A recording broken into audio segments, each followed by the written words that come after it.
ડીઝલના ભાવ વધારા સામે લક્ઝરી બસ સંચાલકોમાં ભારે રોષ, સરકારને તાત્કાલિક રાહત આપવાની માંગ। ગુજરાત સરકાર દ્વારા ડીઝલના ભાવમાં કરાયેલા વધારાને લઈને રાજ્યભરમાં લક્ઝરી બસ સંચાલકોમાં ભારે નારાજગીનો માહોલ જોવા મળી રહ્યો છે।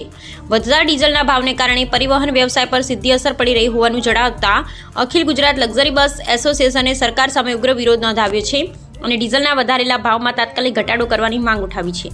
એસોસિએશનના જણાવ્યા અનુસાર છેલ્લા કેટલાક સમયથી ડીઝલના ભાવમાં સતત વધારો થતા લક્ઝરી બસ સંચાલકો માટે વ્યવસાય ચલાવવાનો દિવસે ને દિવસે વધુ મુશ્કેલ બની રહ્યો છે। ડીઝલના ખર્ચમાં ભારે વધારો, વાહનોની જાળવણી, વીમા ટેક્સ તેમજ અન્ય ખર્ચમાં સતત વધારો થવાને કારણે સંચાલકો આર્થિક સંકટનો સામનો કરી રહ્યા છે।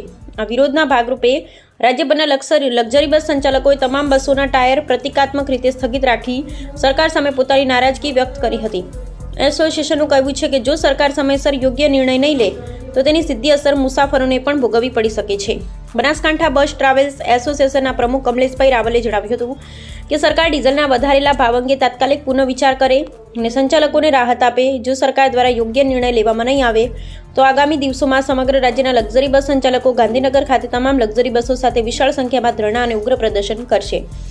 ઉત્તર ગુજરાત ટ્રાવેલ્સ એસોસિએશન પ્રમુખ હસુભાઈ પટેલ, મંત્રી કમલેશભાઈ પટેલ, કનુભાઈ, હરિભાઈ, જીગરભાઈએ વધુમાં જણાવ્યું હતું કે લક્ઝરી બસ ઉદ્યોગ હજારો પરિવારોના રોજગાર સાથે સીધો જોડાયેલો છે।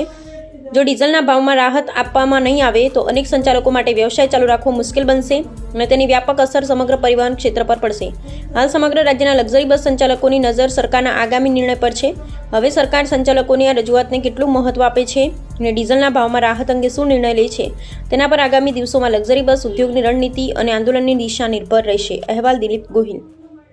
માલિકો બધાએ ડીઝલના ભાવ વધારાના વિરોધ સામે વિરોધ નોંધાવીએ છીએ અને આ બધી લક્ઝરી બસો અમે સામૂહિક મૂકી દીધેલી છે। જ્યાર સુધી સરકાર ડીઝલના ભાવ વધારો નહીં ઓછો કરે ત્યાર સુધી અમે ગાડીઓ ચલાવવા માગતા નથી અને જો કદાચ ગાડી પણ ચલાવીશું તો 20% ભાવ વધારા સાથે જ ચલાવીશું।